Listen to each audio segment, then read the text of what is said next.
So back in the year 1983, I guess, actually, you want to go back to like 1981 to about 83, we were some heavy partying teenagers. We were definitely out of league with a lot of people because we were very excessive, but we were into rock and roll as a steady diet. You know what I'm saying? It was part of life, as it still is, minus a lot of the excess now.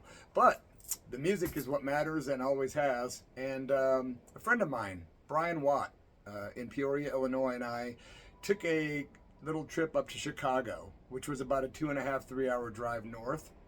And we decided to hang out all weekend and just party. And we had some psychedelics, we had some smoke, we were drinking, we were just completely nutty. Brian driving, and it was like a Hunter Thompson experience. I'm not kidding. We had such bizarre experiences, stuff that I really won't even go into here, that things that happened along the way in Chicago that have nothing to do with rock and roll, really. So let's go right to the rock and roll part. We ended up partying one night, and we run into the band R Trope in an alley, and that was crazy. If you've never heard the heavy metal band from Chicago called R Trope, ZOETROPE,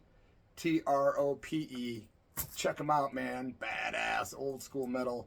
And we became friends with those guys so often and saw them so many times. They opened for Slayer at the Cabaret Metro, a bunch of club shows with 10 people there. One of the best metal bands I've ever seen in my life. I became a big fan of R Trope, and they even thanked me on their first album. So thanks to R Trope, if you guys are out there, Barry and company. So this is going to be about the band RATT. Yeah, a quick story, actually.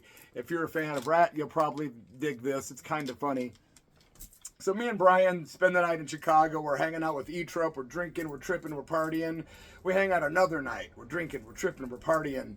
And then all of a sudden, we're headed back to Peoria. We had gone to the beach, and I remember sitting on the beach in full leather pants and leather jacket, and my friend's like, "Are you insane?" I'm like, "I hate being at the beach." These days, I love the beach. But back then, I was just like super young and just wanted to be in a sweaty club, drinking and partying, watching rock and roll. I didn't want to be in some damn beach in some, Speedos.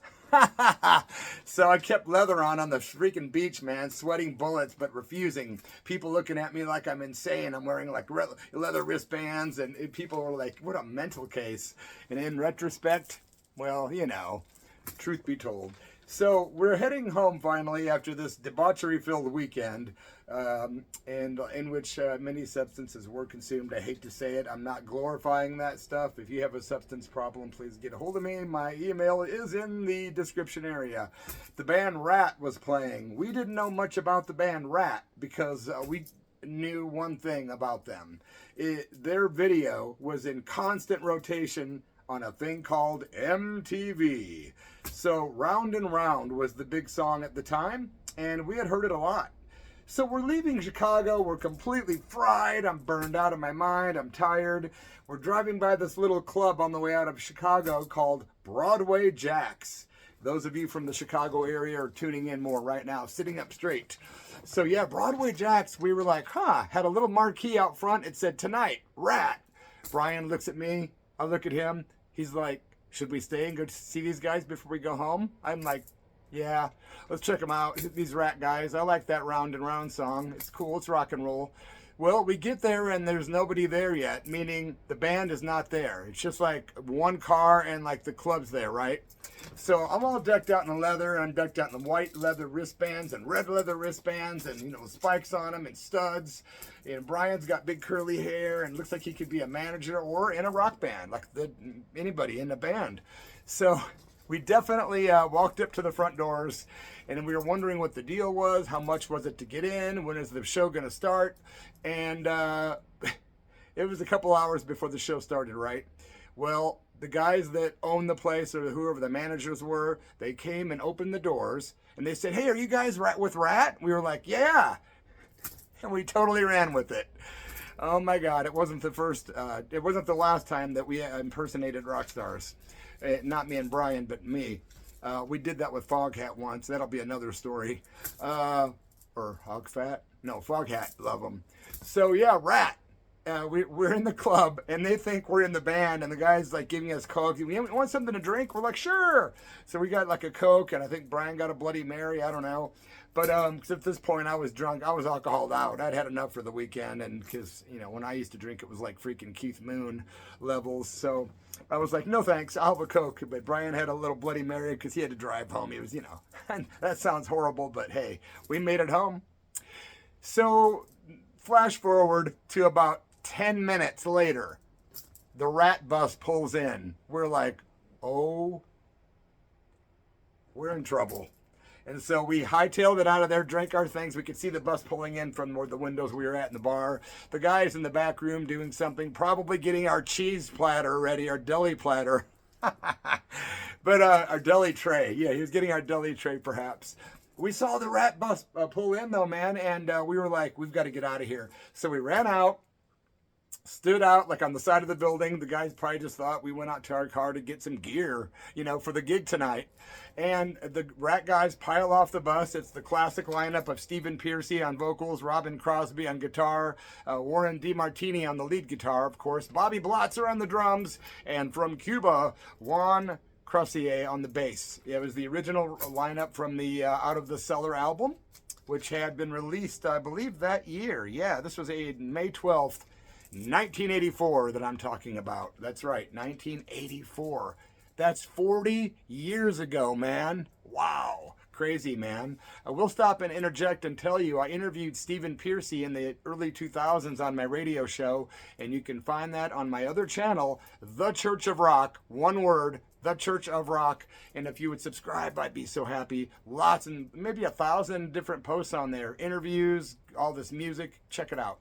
So, my friends, RATT pulls up, they get off the bus, we immediately are like, hey dudes, and they're like, hey man, and you know how it is, they were like real rockers from LA and stuff, and we just totally immediately bonded with them, talked to them, but we didn't know their names. They weren't like famous, not their names, not yet. They were getting famous. They were getting very famous. And as a matter of fact, the Round and Round was huge. It was getting wide airplay on radio and massive exposure on MTV and stuff like that. It came out on 84 on Atlantic Records. It was the most successful album they ever had, of course. But they did go on to do a lot of other great records. A little side note before I tell you the set list of the band and some more memories from what happened at this show. Juan, the bass player, was also the original, he was in the band Quiet Riot with Randy Rhoads before Randy Rhoads left, and then when Randy left, so did he, I believe, and he ended up joining Dokken, was with Dokken for about 4 years. So yeah, a little side note there. And also, take the time to subscribe to this channel, please, man. I'm trying to build it. Give it a like if you like it, and maybe leave a comment and share. So the band gets off, we talk to them, they're totally cool.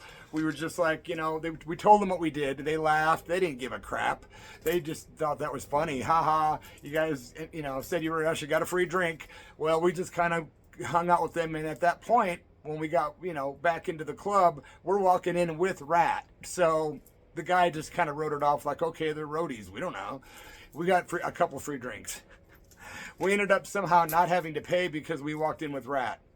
Here's the part that sucks, man. I can't remember for the life of me who the hell opened up this show. I thought it was Diamond Rex. Remember Diamond Rex from Chicago? Those guys were awesome, man. Great rock and roll band.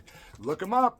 Diamond Rex. But I looked them up and it said they formed in 85. So unless they were wrong online, I don't think it was Diamond Rex that opened. I can't remember for the life of me if there even was an opener. So whoever maybe was at that show, fill me in, guys. Anyone have that part of your memory left? Because I got about 85% of mine going, man. And I do research on the other parts. And if I don't do it, I get called out a lot on here. So I expect it, man. You know what? Live and learn. I'm only human, bro. So here's the set list they played that night on May 12th, 1984. You Got It, into In Your Direction, Wanted Man, I'm Insane, they did Tell the World. Then there was a DeMartini Crosby guitar solo section after that came out. That was like the sixth song was the guitar solo. The Morning After was the next one after that. And then, of course, You're in Trouble. Round and Round. That was the one that the whole place was completely going nuts.